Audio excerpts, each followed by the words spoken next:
Let's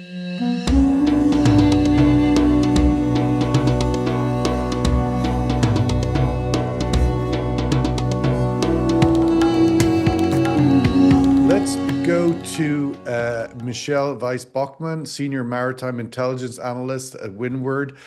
Michelle, speak to us a little bit about obviously some of the big tangible changes in the last week, putting aside what might happen, what maybe Trump's talking about or talking, who he's talking to, but ultimately the reality that sanctioned barrels from Russia and Iran are now being redefined as unsanctioned, at least those that are already on the water. Can you just talk us through exactly what was announced, what is being implemented, and what that might mean for the markets?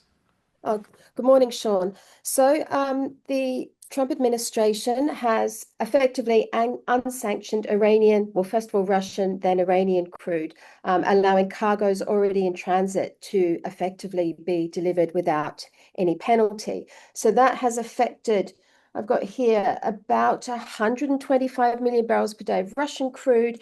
We've got Iranian oil on the water, about 164 million barrels.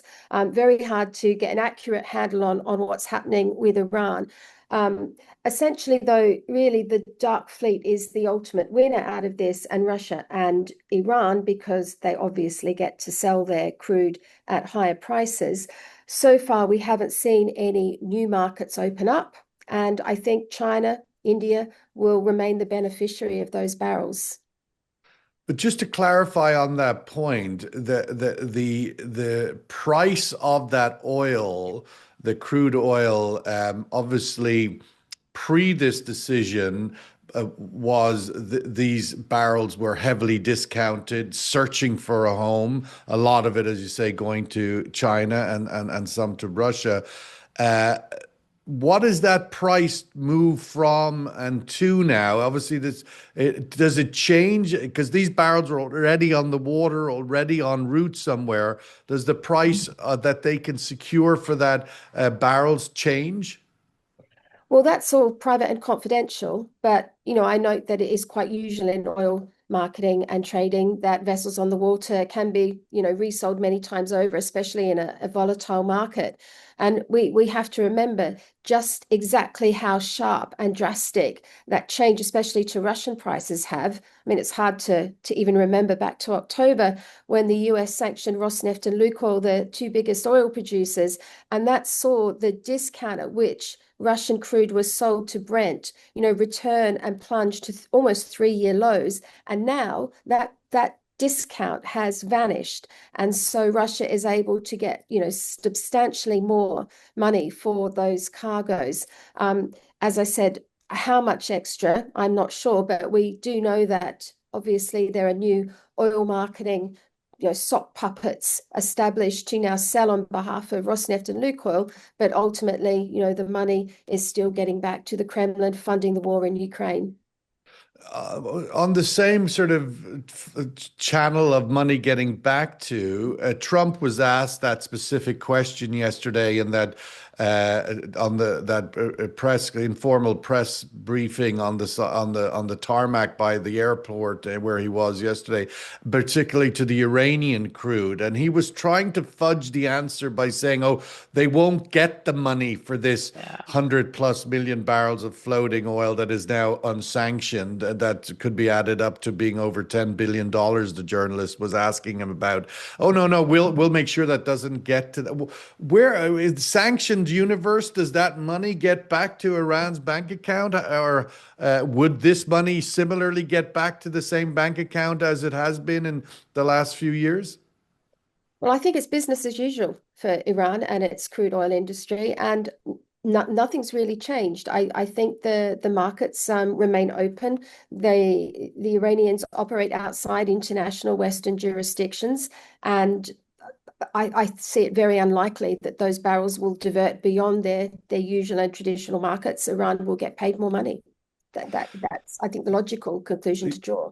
Just sort of building on that and our earlier comments, your thoughts on whether we're now in a post-sanctions Iran, Russia's sanctioned. We've had the floating oil is unsanctioned. That's the stuff that's already on the water. But uh, one and one is two here. Then again, the comments by Trump yesterday, the ones where one could sort of hang your hat a bit more on, whether he's having chats with people in Iran or not, is kind of, I can't find the hook to hang my hat on that. But the unsanctioning of floating oil from Russia and Iran, the his comments about wanting to keep the flow of oil going, and that's why he has unsanctioned those barrels. One and one is two here. You'd have to say that's likely to go to the barrels that are coming behind Russia from Russia and Iran. Your thoughts on this being the new normal now, at least until we get the other side of this crisis? Well, I think you have to look at the fact that there's every chance there's going to be an extension to those waivers, because let's say that the Strait of Hormuz opens tomorrow.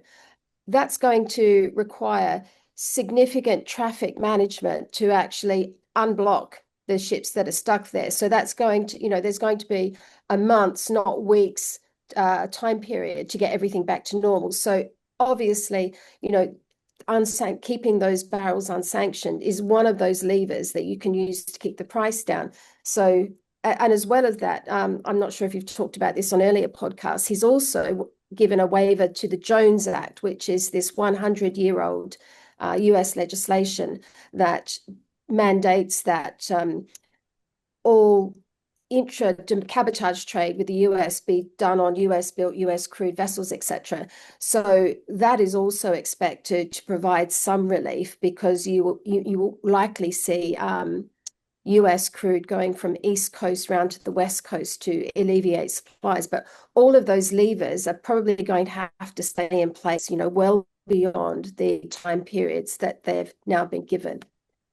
Michelle, meanwhile, back at the ranch, so to speak, there is a war going on in Ukraine and Russia. And yesterday there was a pretty significant Ukrainian drone attack on the Russia's port of Primorsk oil port, which is a key Baltic export hub, handles over 1 million barrels of oil a day. Your insights on that particular event and its ramifications, and where does the sort of ongoing war in Russia, Ukraine, play into the outlook for supply demand balance? I think it's interesting to note that Primorsk also exports diesel, and just what the world needs at the moment is less diesel being shipped.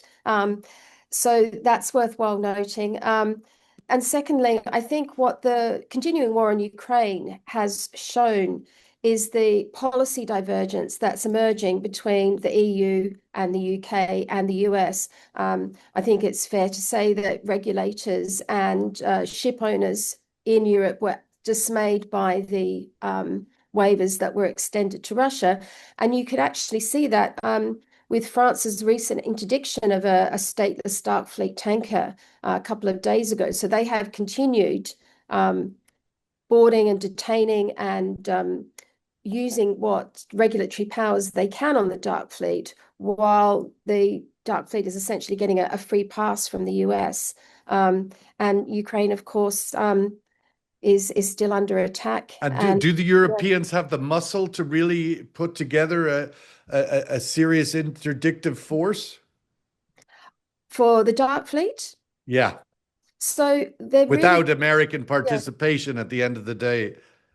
Well, they're using what international regulatory powers they have, and that is they're allowed under, the United Nations Convention Law of the Seas, Article 110, to board vessels if they are stateless. And interestingly, we're seeing more vessels sort of stop using fraudulent registries and reflag to Russia. So that window for them to take that action is actually closing relatively fast, and they're using it while they can. At the moment, if you see a falsely flagged tanker go through the English Channel, through any coastal state, they're getting interdicted. I think France, it was the third for France, and we've seen about 6 or 7 since January. So it is ongoing, but as I said, the window is closing.